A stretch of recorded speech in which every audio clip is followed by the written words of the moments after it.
ನಮಸ್ಕಾರ, ನನ್ನ ಹೆಸರು ಮಂಜುನಾಥ್ ಅಂತ. ಇವಳು ನನ್ನ ಶ್ರೀಮತಿ ಕೃಷ್ಣವೇಣಿ. ನಾವು ತುಮಕೂರಿಂದ ಬಂದಿದ್ದೀವಿ. 4-5 ವರ್ಷದಿಂದ ನಮ್ಮ ಶ್ರೀಮತಿಯವರಿಗೆ ಮೊಣಕಾಲು ನೋವು ಜಾಸ್ತಿ ಆಗಿತ್ತು. ನಡೆಯೋಕ್ಕಾಗ್ತಾ ಇರಲಿಲ್ಲ, ಬಸ್ ಹತ್ತಕ್ಕಾಗ್ತಾ ಇರಲಿಲ್ಲ. ಹಾಗಾಗ್ಬಿಟ್ಟು ಏನು ಮಾಡೋಣ ನಮಗೆ ದಿಕ್ಕೆ ತೋಚದೆ ತುಮಕೂರಿನಲ್ಲೂ ಕೆಲವೆಲ್ಲ ಆರ್ಥೋಪೆಡಿಕ್ ಅವ್ರದ್ದೆಲ್ಲ ಸಜೆಷನ್ಸ್ ತೊಗೊಂಡ್ವಿ.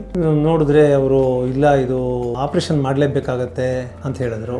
ನಾವು ನಮ್ಮ ಸ್ನೇಹಿತರುಗಳ ಮುಖಾಂತರ ಎಲ್ಲ ಟ್ರೈ ಮಾಡಿ ಇದು ಮಾಡಿದ್ದಕ್ಕೆ ನಮಗೆ ಈ ಥರ ಮಣಿಪಾಲ್ ಹಾಸ್ಪಿಟಲಲ್ಲಿ ಕಿರಣ್ ಚೌಕ ಅಂತಿದ್ದಾರೆ, ಅವ್ರನ್ನ ಕಾಂಟ್ಯಾಕ್ಟ್ ಮಾಡಿ ನಿಮಗೆ ಸೊಲ್ಯೂಷನ್ ಸಿಗುತ್ತೆ ಅಂತ ಹೇಳಿದ್ರು. ನಾವು ನಮ್ಮ ಮಗ ಬಂದು ಇವ್ರದ್ದು ಅಪಾಯಿಂಟ್ಮೆಂಟ್ ತೊಗೊಂಡು ಇದು ಮಾಡಿದ್ದಕ್ಕೆ ಅವ್ರು ಕರ್ಕೊಬನ್ನಿ ನೋಡೋಣ, ಮೋಸ್ಟ್ಲಿ ಅವರೆಲ್ಲ ಹೇಳಿದ್ಮೇಲೆ ಪ್ರಾಬ್ಲಮ್ ಇರ್ಬೋದು, ಕರ್ಕೊಬನ್ನಿ ಅಂತ ಹೇಳಿದ್ರು. ನಾವು ಮತ್ತೊಮ್ಮೆ ನಾವೆಲ್ಲ ತುಮಕೂರಿಂದ ಬಂದಿದ್ವಿ. ಅವ್ರು ನೋಡ್ಬಿಟ್ಟು ಆಪ್ರೇಷನ್ ಮಾಡಿದ್ರೆ ಮಾತ್ರ ಇದು ಸಾಲ್ವ್ ಆಗುತ್ತೆ, ಇಂಜೆಕ್ಷನ್ಸ್ ಇವುಗಳು ಕೊಟ್ಟರೆ ಸಾಲ್ವ್ ಆಗೋದಿಲ್ಲ ಅಂತ ಹೇಳಿದ್ರು. ನಾವು ತುಂಬ ಸಿವಿಯರ್ ಪೈನ್ ಇತ್ತು, ಸುಮಾರು ಒಂದು 4 ಇಯರ್ಸ್ನೂ ಪಾಪ ನೋವು ಅನುಭವಿಸ್ತಾ ಇದ್ಲು, ನಡೆಯೋದಕ್ಕೆ ಆಗ್ತಿರ್ಲಿಲ್ಲ. ಹಾಗಾಗ್ಬಿಟ್ಟು ನಾವು ಕಿರಣ್ ಸರ್ನ ರಿಕ್ವೆಸ್ಟ್ ಮಾಡ್ಕೊಂಡ್ವಿ, ಸರ್ ಏನಾದರೂ ಮಾಡಿ ಇದಕ್ಕೆ ಸಾಲ್ವೇಷನ್ ಹೇಗೆ ಮತ್ತೆ ಮಾಡೋದು, ವಿತೌಟ್ ಆಪರೇಷನ್ ಆಗಲ್ವಾ ಅಂತ.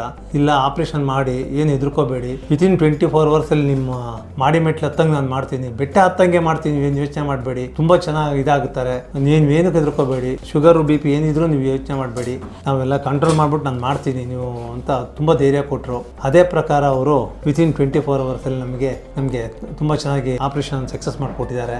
ಇಷ್ಟು ನಮಗೆ 60 ವರ್ಷಕ್ಕೇನೆ ಈ ಥರ ಮಂಡಿ ನೋವು ಇದು ಬಂದ್ಬಿಟ್ರೆ ಹೇಗೆ ಅಂತ ಆಪರೇಷನ್ ಮಾಡಿದ್ರು, ಸಕ್ಸಸ್ ಮಾಡಿಕೊಟ್ಟಿದ್ದಾರೆ. ನಾವು ಬಂದಾಗ ಫಸ್ಟ್ ವೀಲ್ ಚೇರಲ್ಲಿ ಕರ್ಕೊಂಡು ಬಂದಿದ್ವಿ, ನಡೆಯೋಕ್ಕೆ ಆಗ್ತಿರ್ಲಿಲ್ಲ, ಕಾರಿಂದ ಇಳಿದಾದ್ಮೇಲೆ ನಡೆಯೋಕ್ಕೆ ಆಗ್ತಿರ್ಲಿಲ್ಲ, ವೀಲ್ ಚೇರಲ್ಲೇ ಓಡಾಡ್ತಾ ಇದ್ವಿ. ಇವಾಗೆಲ್ಲ ನಡ್ಕೊಂಡು ಓಡಾಡ್ತಿದ್ದಾಳೆ, ಅವಳ ಕೆಲಸ ಅವಳು ಮಾಡ್ಕೊತಿದ್ದಾಳೆ. ಪ್ರತಿಯೊಂದಕ್ಕೂ ವಾಶ್ರೂಮ್ಗೆ ಪ್ರತಿಯೊಂದಕ್ಕೂ ಅವಳೇ ವಿತೌಟ್ ವಾಕರ್ ಹೋಗ್ತಿದ್ದಾಳೆ. ಇವಾಗ ಕಾಲು ತುಂಬ ಬೆಂಡಾಗಿತ್ತು, ಪರವಾಗಿಲ್ಲ, ಸ್ಟ್ರೈಟ್ ಆಗಿದೆ, ಚೆನ್ನಾಗಿ ನಡೀತಿದ್ದಾರೆ, ನೋವೇನಿಲ್ಲ, ಚೆನ್ನಾಗಿ ಮಾಡಿಕೊಟ್ಟಿದ್ದಾರೆ. ನನ್ನ ಹೆಂಡತಿ ನಡೆದಾಡೋದಕ್ಕೆ ಒಂದು ಪುನರ್ಜನ್ಮ ಕೊಟ್ಟ ಕಿರಣ್ ಚೌಕ ಅವರಿಗೆ ನನ್ನ ಅನಂತ ನಮಸ್ಕಾರಗಳು.